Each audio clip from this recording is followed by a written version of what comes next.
یہ اب جو مضمون آ رہا ہے قرآن مجید میں بہت ہی اہم مضمون ہے۔ فَأَمَّا الْإِنسَانُ إِذَا مَا ابْتَلَاهُ رَبُّهُ فَأَكْرَمَهُ وَنَعَّمَهُ فَيَقُولُ رَبِّي أَكْرَمَنِ۔ انسان کا معاملہ یہ ہے کہ جب اس کا رب اسے آزماتا ہے، اسے عزت دیتا ہے، نعمتیں دیتا ہے، تو وہ کہتا ہے میرے رب نے مجھے عزت دی۔ وَأَمَّا إِذَا مَا ابْتَلَاهُ فَقَدَرَ عَلَيْهِ رِزْقَهُ، جب اسے آزماتا ہے اور اس کا رزق جو ہے اس پر تنگ کر دیتا ہے، راشننگ کر دیتا ہے، تھوڑا تھوڑا دیتا ہے، فَيَقُولُ رَبِّي أَهَانَنِ، تو وہ کہتا ہے میرے رب نے مجھے ذلیل کر دیا۔ کلا، ایسا نہیں ہے۔ آپ کو کیا خرابی نظر آئی اس میں؟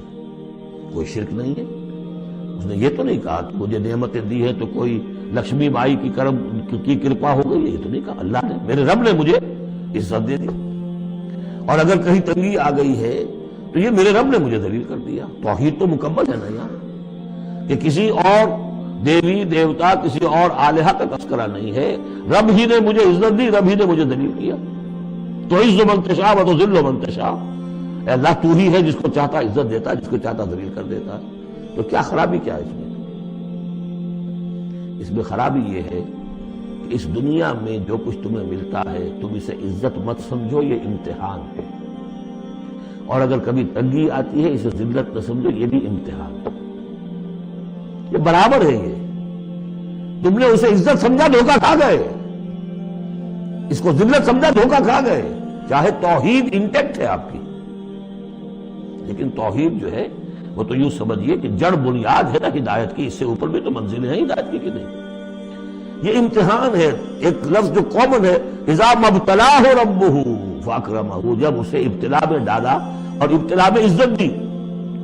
دیکھیں اب کرتا کیا ہے، صبر کر، یہ شکر کرتا ہے، اپنی جو بھی ہم نے اس کو نعمتیں دی ہیں وہ حقداروں کو ان کے حق ادا کرتا ہے کہ نہیں کرتا ہے۔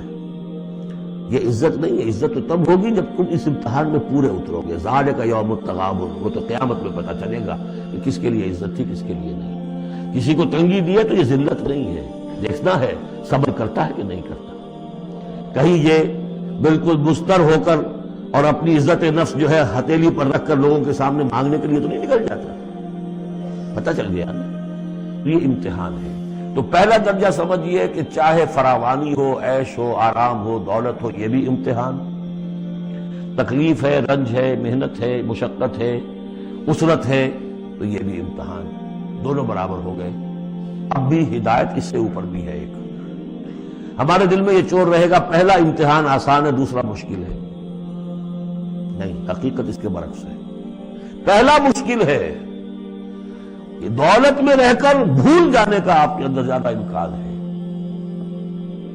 الہا، حدیث آپ کو سنائی تھی، ما قل و کفا خیر مما کثر و الہا۔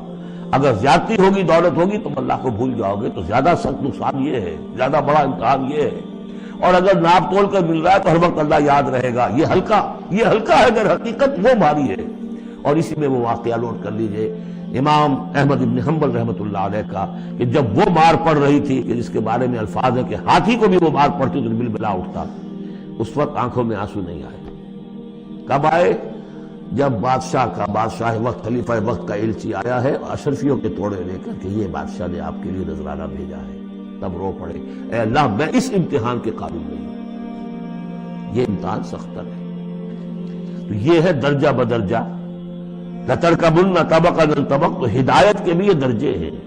پہلا درجہ تو یہ ہے کہ جو بھی ہے اللہ کی طرف سے ہے، تنگی ہے تو اللہ کی طرف سے، اور فراوانی ہے تو اللہ کی، یہ توحید تو پوری ہو گئی آپ کی، اللہ کی طرف سے۔